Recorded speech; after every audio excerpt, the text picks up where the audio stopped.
Hello, this is Kerry with MathWorks, and this is our fifth video in our PLL series using Mixed-Signal Blockset. In this installment, we're going to begin our phase noise journey, and it's really only a beginning because the topic of phase noise in PLLs and really in mixed signal in general is a very large topic, and so we can only begin scratching the surface in this video here. Where I left off in video 4 was I was doing spectrum analysis. In fact, I placed this spectrum analyzer in the model. I had placed an impairment on the VCO. Actually, I ran the model with and without said phase noise impairment, and we could see the difference in the spectrum. We saw the spectra sort of spread out with the phase noise on the VCO enabled. And so that's kind of a teaser, or that was a teaser into where we're going in this video. In this video, I'm going to try to keep it as concise as possible, meaning we're not going to get into all of the math and implementation details of phase noise here. That'll come in future videos. In this one, I just want to show the process. So if you have a model, in this case a PLL model, charge pump based, and we want to both place a phase noise impairment on a block and then measure the resulting impact of that phase noise on the overall system, how would you do that? All right, so the first thing I want to do is I'll probably comment out the part where we left off in the previous model. We're not going to use this direct spectrum measurement. Our measurement of phase noise is going to involve a kind of a hybrid technique. It's going to involve a combination of time domain and spectral processing. So, and we'll get to that. First, where are we going to place our phase noise impairment? You know, you could place it on the phase frequency detector, you could place it on the reference, place it in the loop filter. You know, what is going to be the source of the phase noise? I'm going to place it on the VCO. So if I double click on the VCO, there is an impairment tab and phase noise there is enabled. I left it enabled from where we left off in the previous video, video 4. All right, so you can see here that I have these phase noise levels, and there are 5 of them here, and I have 5 offset frequencies, offsets with respect to the output clock rate or carrier, however you're using your PLL. And in this case, my output rate here, which would be F in this equation here, is 2.1 gigahertz. I have a F naught of 2 gigahertz. I have a KVCO, I think I left off at 100 megahertz, yes. And I have what the V controls the input. So in any case, the main number here with these phase noise frequency offsets are with respect to F, in this case my 2.1 gigahertz number, let's say in ideal, at least the way I have it currently configured. All right, and then at each of these offsets from 2.1 gigahertz, so 2.1 gigahertz plus 30 kilohertz, I have a phase noise level of minus 76 dBc per hertz. Again, that's a relative spectral density number, and it means with respect to the carrier level, I have a phase noise level of minus 76 dB down, and so on in terms of spectral density, and then so on. At 100 kilohertz offset, I have minus 106 dB down from the carrier. And again, ideally, if this is an ideal world, all these numbers would be basically minus infinity, or you would have, if you were in measuring in linear terms like watts or whatever, it would be basically 0. No energy at offsets from the carrier. You'd only have energy at the carrier at the main clock rate. All right, so these are my settings. You know, the assumption is that you had a data sheet and you entered those, let's say from a data sheet, or perhaps from maybe you ran a SPICE simulation on just the VCO and got these phase noise numbers. Okay, so that's our data entry on the VCO for the phase noise impairment.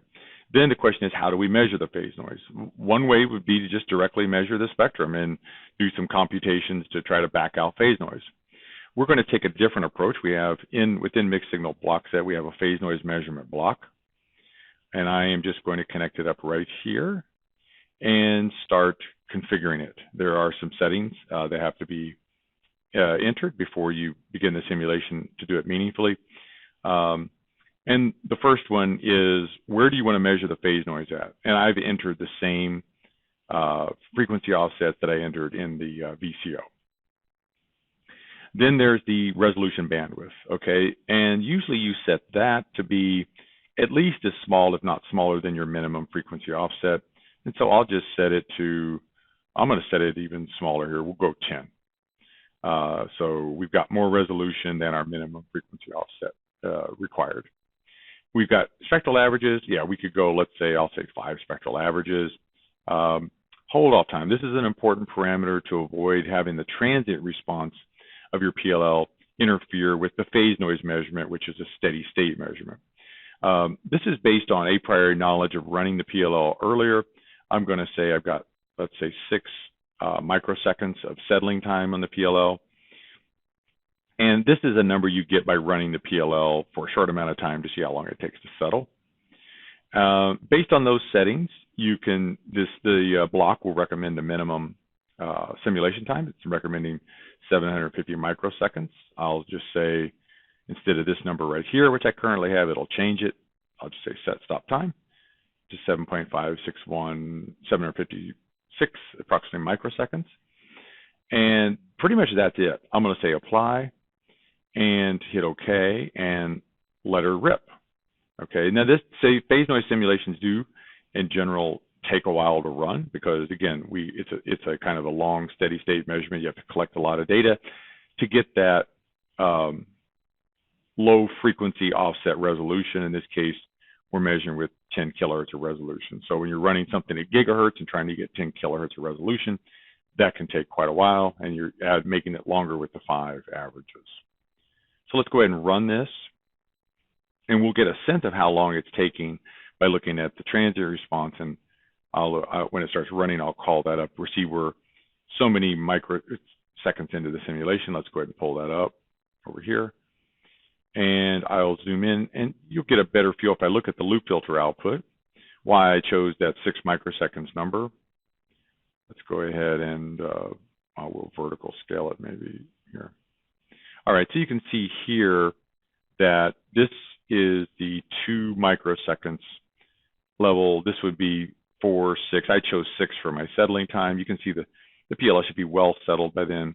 But if we zoom in as it's running, it's not completely settled when you think it might be if you start zooming in.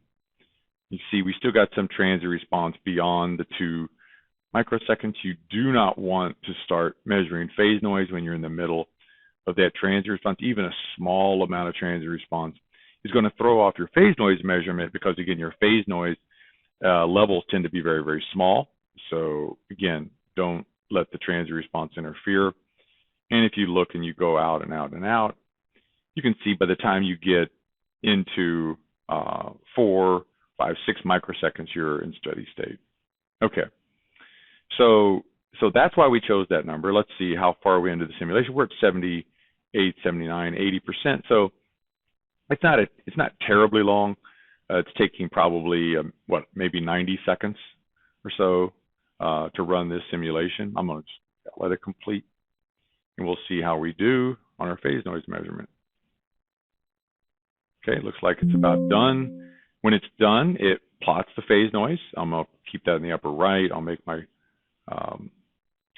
diagram a little, well, let's expand it out there, go to here. You see that the phase noise block itself also has the same offsets and then the measured phase noise displayed.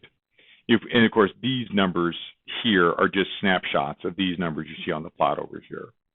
Now, if we look and see if this makes kind of sort of sense, what we see is that the phase noise rolls off, looks like maybe peaks around a little bit before 1 megahertz offset, and then rolls off steadily with, I don't know, what is that?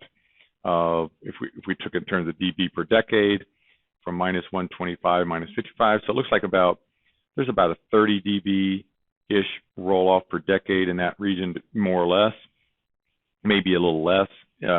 Then we see there's a rise in the phase noise, so there's a peaking in the phase noise around that, maybe, again, 800 kilohertz as offset or so. And then once you get in the lower frequencies with where your resolution bandwidth gets sort of limiting, the measurement becomes perhaps somewhat less reliable.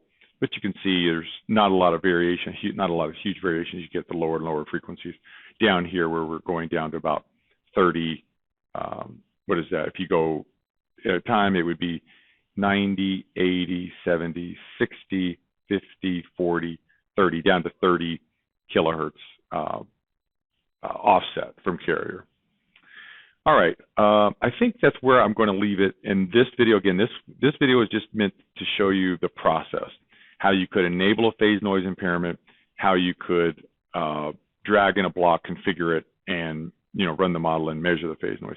In future videos, we're going to get into really how this works. We're going to look under the hood of these blocks and dig into this process in a little more detail, because again, I didn't show you anything under this phase noise measurement block, and I didn't really show you anything under this VCO block. So we want to, shall we say, pull back the covers on this as we go forward. All right, thanks for tuning in.